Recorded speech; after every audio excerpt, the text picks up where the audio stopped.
There is a place on Earth where almost nothing lives. 9 million square kilometers of sand and rock.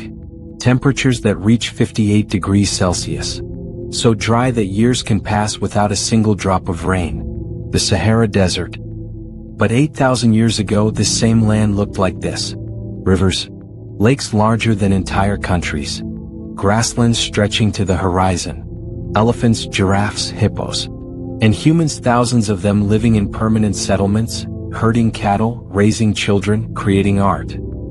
In the mountains of Algeria, there are paintings of people swimming, diving, playing in water. Today, the nearest permanent water source is over 1,000 kilometers away. What happened? Where did this world go? And what happened to the people who called it home? This is not a myth. This is not speculation. This is the story of the Green Sahara.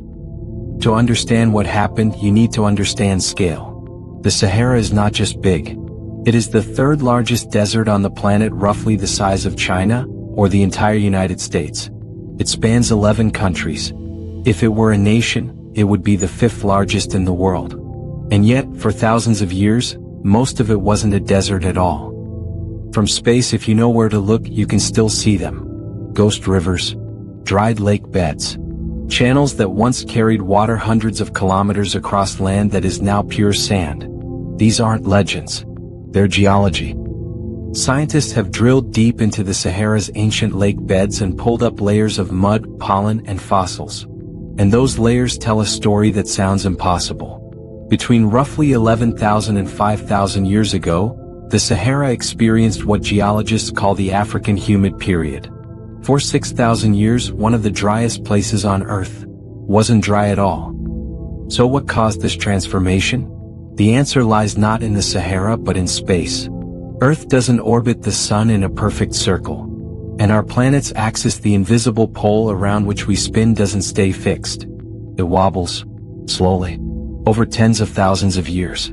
This wobble is called axial precession. And around 15,000 years ago, it began to shift the Earth's tilt in a way that changed everything for North Africa. Here's what happened. Today, the West African monsoon, the massive weather system that brings rain to the tropics, stops around the Sahel, just south of the Sahara.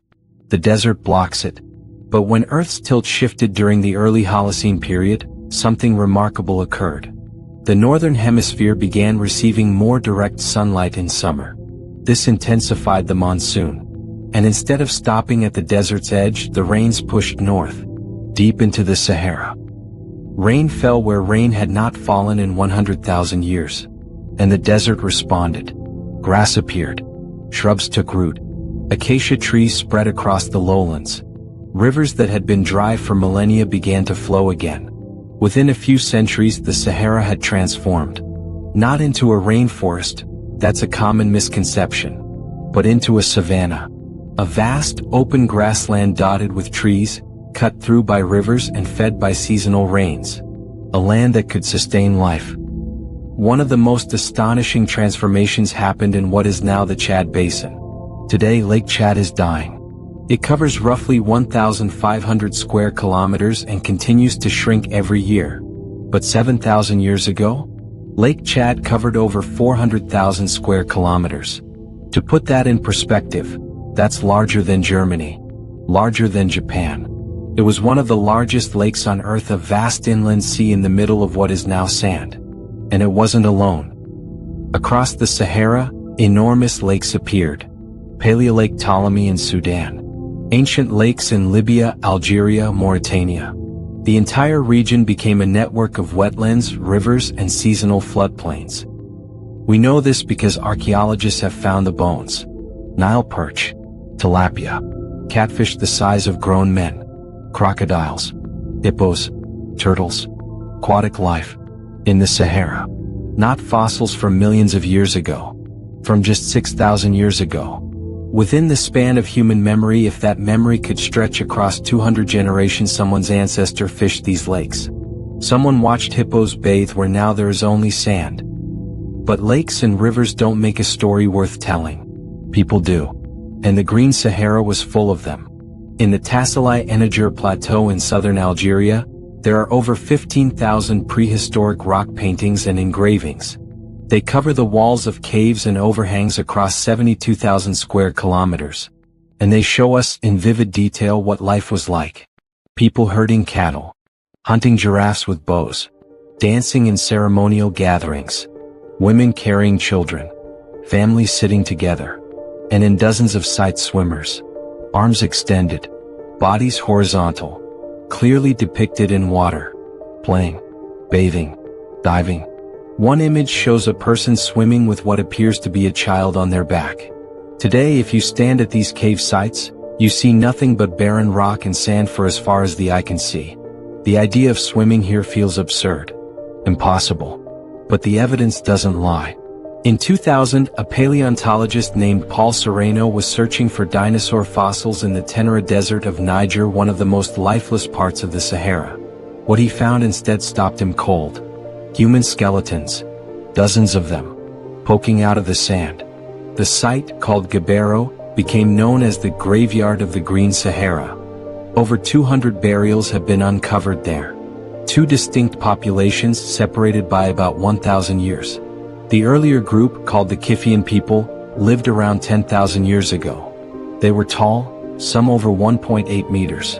They hunted, fished, and foraged along the shores of ancient lakes. The later group, the Tenerian people, lived around 7,000 years ago. They were shorter, more gracile. And crucially, they were herders. They kept cattle. What struck the archaeologists wasn't just that people lived here. It's how they were buried. With care. Bodies positioned carefully. A woman buried holding two small children in her arms. A man interred with a polished stone axe. Jewelry made from hippo ivory. Harpoons for fishing. Pottery decorated with intricate patterns. These weren't hastily abandoned bodies. These were loved ones, mourned and remembered. Paul Sereno later wrote, "We were in the middle of the most forbidding desert on the planet. And we were looking at the remains of a green paradise." So what was daily life like in the Green Sahara? The evidence paints a detailed picture. People made pottery, some of the earliest pottery in Africa. They used it to store grain, carry water, and cook fish. Chemical analysis of residues inside these pots shows they were eating aquatic animals, wild grains, and eventually domesticated cattle. They crafted sophisticated tools. Barbed harpoons for spearing large fish.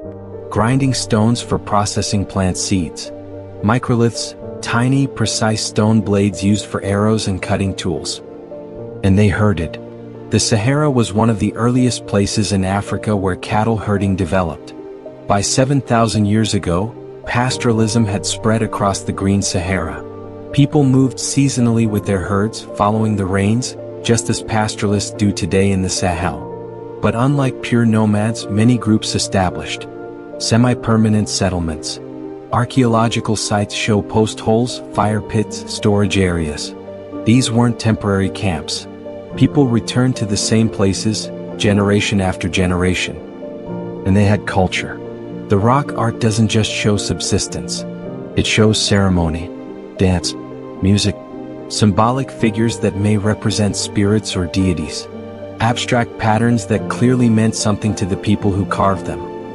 In one famous panel at Tassalai, there's an image archaeologists call the Great God of Safar, a towering figure over 3 meters tall, arms raised, surrounded by smaller human forms. We don't know what it meant, but we know it mattered. These were not primitive people scratching out survival. They were communities, with art, ritual, memory, and meaning. But nothing lasts forever. Around 5,500 years ago, the rains began to fail. Not all at once. Not in a single catastrophic drought. But slowly, unevenly. A creeping dryness that spread over centuries. We can see it in the sediment layers. Around 5,500 years ago, the mud deposited in lake beds begins to change. Less organic material. More dust. Pollen from water-loving plants disappears, replaced by drought-resistant shrubs. The lakes were shrinking.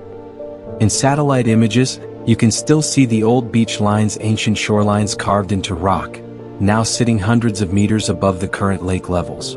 Each line marks a stage in the slow retreat of the water. And as the water retreated, so did life. Archaeological sites show a clear pattern. Around 5,000 years ago, settlements in the Central Sahara were abandoned. Pottery production stops. Hearth fires go cold. People left. But why? Once again, the answer is written in the sky. The same orbital wobble that brought the rains eventually took them away. As Earth's axial tilt continued to shift, the northern hemisphere began receiving less intense summer sunlight. The monsoon weakened. The rains that had pushed deep into the Sahara for 6,000 years began to retreat south again. It wasn't sudden. The drying took roughly 2,000 years. But for the people living through it, each generation saw their world contract a little more. Imagine it. Your great-great-grandmother told stories of when the lake reached that far ridge. Your grandmother remembers when there were still fish in summer. Your mother can recall when the grass was thick enough to graze year-round. And now, in your lifetime, the lake is a quarter of what it was. The dry season grows longer. The cattle herds grow smaller. The distance to the next reliable water grows farther. This wasn't an apocalypse. There were no tidal waves, no earthquakes, no sudden collapse. It was a slow goodbye. Generation by generation, the Green Sahara was disappearing. So the people moved. Some went south into what is now the Sahel. Their descendants became the ancestors of modern West African pastoralist groups. Some went east, following the last rivers toward the Nile Valley. Some scholars believe these migrants may have contributed to the population that eventually built ancient Egypt. The timing is right. The final drying of the Sahara coincides with the rise of early Egyptian civilization along the Nile. Some went north toward the Mediterranean coast, where rainfall was more reliable. And some stayed. They adapted to the desert. They became masters of oasis life, of long-distance trade, of surviving in one of the harshest environments on Earth. The Tuareg, the Tubu, the Berbers of the Central Mountains. These groups aren't outsiders who wandered into an empty desert. They are the descendants of the people who refused to leave when the water dried up. Genetic studies support this. Modern populations across North and West Africa carry DNA signatures that trace back to the people of the Green Sahara. They didn't vanish. They dispersed. And their legacy spread across the continent. But before they left, some of them left messages. In the final layers of rock art at Tassili and other sites, you can see the change happening. Earlier paintings show lush scenes, abundant wildlife, people and cattle near water. Later paintings become sparser. The animals change, fewer hippos and crocodiles, more camels and desert antelope. The human figures appear smaller, more isolated. One of the most haunting images is a simple figure, alone, arms raised toward the sky. Some archaeologists interpret it as a prayer, a plea for rain that would not come. We'll never know for certain. But we know this. Someone climbed to a remote cave, perhaps one their ancestors had painted in for generations, and carved one final image into the stone. And then at some point no one came back. The caves fell silent. The paintings faded under dust and wind. The Green Sahara became a memory, and then, eventually, the memory faded too. For thousands of years, these images sat unseen. The stories they told were lost. Until the 19th century, when European explorers stumbled upon them and refused to believe what they were seeing. Could it happen again? So here's the question everyone asks. Will the Sahara turn green again? The answer is yes. And no. The same orbital cycles that greened the Sahara before will happen again. In roughly 15,000 years, Earth's tilt will shift in a way that could once again intensify the African monsoon and push rains back into the Sahara. But that's 15,000 years away. What about now? Right now, the Sahara is not greening. It's growing. Since 1920, the Sahara has expanded by roughly 10% an area about the size of South Africa. This isn't natural orbital change. This is desertification driven by climate change, overgrazing, and deforestation in the Sahel.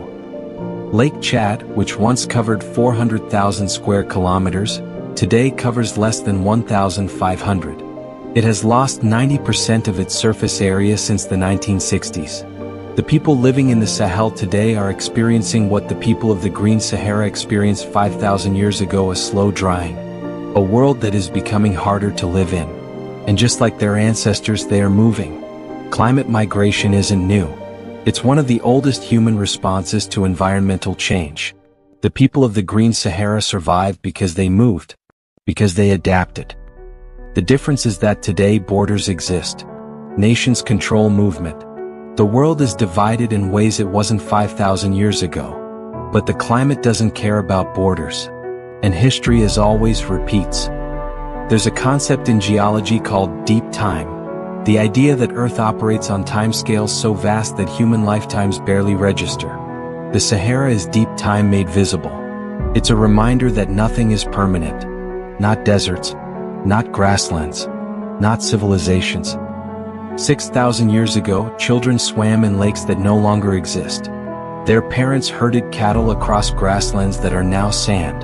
Artists painted their world on cave walls, never imagining that one day, those walls would sit in a lifeless desert, and future humans would stare at their work and struggle to believe it was real. But it was real. The Green Sahara was as real as the ground you're standing on. And 6,000 years from now, someone might look at our world, our cities, our technologies, our certainties, and struggle to believe we were real too. Because the only constant is change. The Sahara has been an ocean floor, a tropical jungle, a frozen wasteland during ice ages, a green savanna, and now a desert. Will be something else again. The question is, will we be here to see it? Somewhere in the mountains of Algeria, carved into stone over 7,000 years ago, is an image of a person swimming. Their name is lost. Their language is forgotten. Their people are gone. But the image remains. And in that image is a truth we sometimes forget. The world changes. Rivers dry. Rains fail. Empires fall. Species go extinct. But life adapts. Humans endure. Stories survive. The people of the Green Sahara didn't disappear. They became us. Their DNA flows in the veins of millions. Their cattle herding traditions continue in the Sahel. Their pottery styles influenced cultures across Africa. Their decision to migrate shaped the demographics of an entire continent. They lost their world, but they didn't lose themselves. And maybe that's the lesson. That when the rains fail and the lakes dry and the green turns to sand, what matters isn't the world we lose. It's what we carry with us when we leave. The Sahara was green. It will be green again. But for now, the sand remembers. And so should we. If this story moved you, there are more untold stories waiting. Subscribe.